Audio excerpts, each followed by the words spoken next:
정치 이슈에 대한 여당과 야당의 입장을 정리해드립니다. 여당 야당 입장 채널입니다.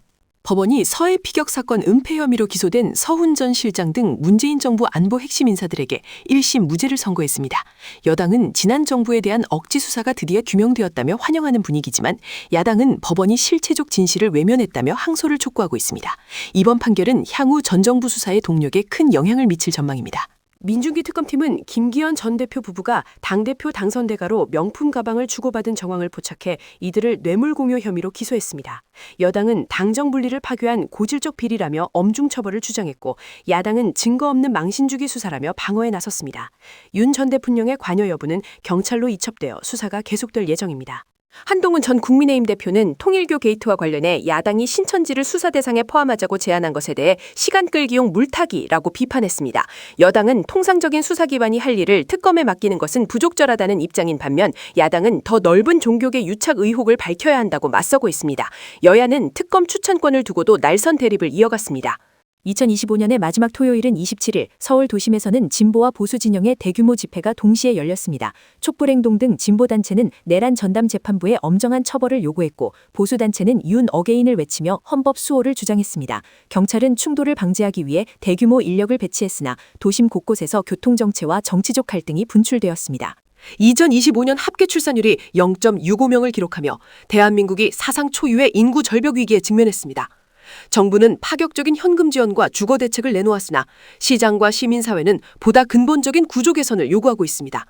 정치권은 인구 구조 변화에 따른 연금 재정 고갈 우려를 해소하기 위한 법 개정 논의에 착수했습니다. 이재명 대통령의 강력한 부동산 안정화 정책을 두고 보수 야권이 공산주의적 발상이라며 공격을 강화하고 있습니다. 여당은 주거는 생존의 기초라며 혁명적인 가격 안정을 추진하겠다는 의지를 재확인했습니다. 하지만 전문가들은 이념 공방보다는 정책의 실제 물가 하락 효과에 주목해야 한다고 지적하고 있습니다.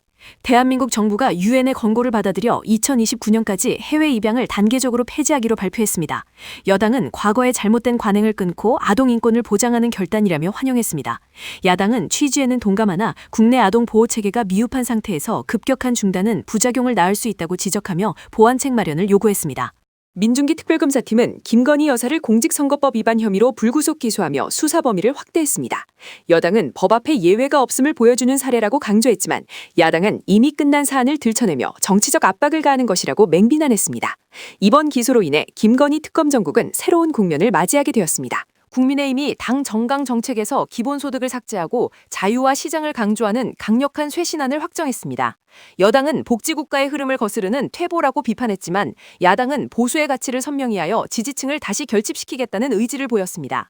당내 개혁파와 보수 원로들 사이에서도 쇄신의 강도를 두고 의견이 갈리고 있습니다. 중국이 서해 일부 해역을 항행금지구역으로 선포하자 우리 외교부가 즉각 유감을 표명하고 강력히 대응하기로 했습니다. 여당은 국가안보와 영토 주권에는 타협이 없다는 입장을 보였습니다.